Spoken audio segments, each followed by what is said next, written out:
ನಮಸ್ಕಾರ ಮಕ್ಕಳೇ, ಪಂಚತಂತ್ರ ಕಥೆಗಳ ಲೋಕಕ್ಕೆ ನಿಮಗೆ ಸ್ವಾಗತ. ಇಂದಿನ ಸುಂದರ ಕಥೆ ಮೊಲ ಮತ್ತು ಆಮೆ.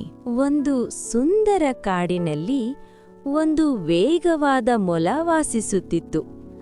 ಆ ಮೊಲ ತನ್ನ ವೇಗದ ಬಗ್ಗೆ ತುಂಬಾ ಗರ್ವಪಡುತ್ತಿತ್ತು. ಅದೇ ಕಾಡಿನಲ್ಲಿ ಒಂದು ಶಾಂತವಾದ ಆಮೆ ಕೂಡ ಇತ್ತು. ಆಮೆ ನಿಧಾನವಾಗಿ ಆದ್ರೆ ನಿರಂತರವಾಗಿ ನಡೆಯುತ್ತಿತ್ತು. ಒಂದು ದಿನ ಮೊಲ ಆಮೆಯನ್ನು ನೋಡಿ ನಗಿತು. ಮೊಲ ಹೇಳಿತು, ನೀನಿಷ್ಟು ನಿಧಾನವಾಗಿ ನಡೀತೀಯ, ನೀನು ಯಾವಾಗ್ಲಾದ್ರೂ ಗೆಲ್ಲಬಲ್ಲೆಯ? ಆಮೆ ಶಾಂತವಾಗಿ ಹೇಳಿತು, ವೇಗ ಮಾತ್ರ ಸಾಕಾಗುವುದಿಲ್ಲ, ಪ್ರಯತ್ನವೂ ಮುಖ್ಯ. ಅವರು ಇಬ್ರು ಒಂದು ಓಟದ ಸ್ಪರ್ಧೆ ಮಾಡಲು ತೀರ್ಮಾನಿಸಿದರು. ಕಾಡಿನ ಎಲ್ಲ ಪ್ರಾಣಿಗಳು ಅದನ್ನು ನೋಡಲು ಸೇರಿದರು. 1, 2, 3 ಓಟ ಪ್ರಾರಂಭವಾಯಿತು. ಮೊಲ ತುಂಬ ವೇಗವಾಗಿ ಓಡಿತು. ಆಮೆ ನಿಧಾನವಾಗಿ ಆದರೆ ನಿಲ್ಲದೆ ನಡೆಯುತ್ತಿತ್ತು. ಸ್ವಲ್ಪ ಸಮಯದ ನಂತರ ಮೊಲ ಹಿಂದೆ ತಿರುಗಿ ನೋಡಿತು.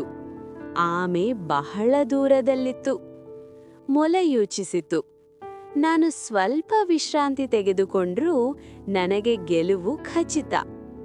ಅದು ಒಂದು ಮರದ ಕೆಳಗೆ ಮಲಗಿತು ಮತ್ತು ಸ್ವಲ್ಪ ಸಮಯದಲ್ಲಿ ಆ ಮೊಲ ಗಾಢ ನಿದ್ರೆಗೆ ಜಾರಿತು. ಆಮೆ ಮಾತ್ರ ನಿಧಾನವಾಗಿ ನಡೆಯುತ್ತಲೇ ಇತ್ತು. ಅದು ನಿಲ್ಲಲಿಲ್ಲ, ಬಿಟ್ಟುಕೊಡಲಿಲ್ಲ. ಕೊನೆಗೆ ಆಮೆ ಗುರಿ ತಲುಪಿತು.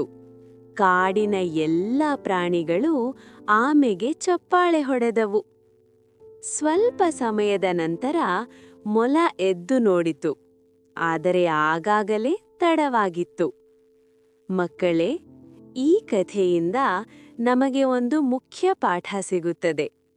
ನೀತಿ: ನಿಧಾನವಾಗಿ ಆದರೆ ನಿರಂತರವಾಗಿ ಪ್ರಯತ್ನಿಸಿದರೆ ಜಯ ಸಿಗುತ್ತದೆ.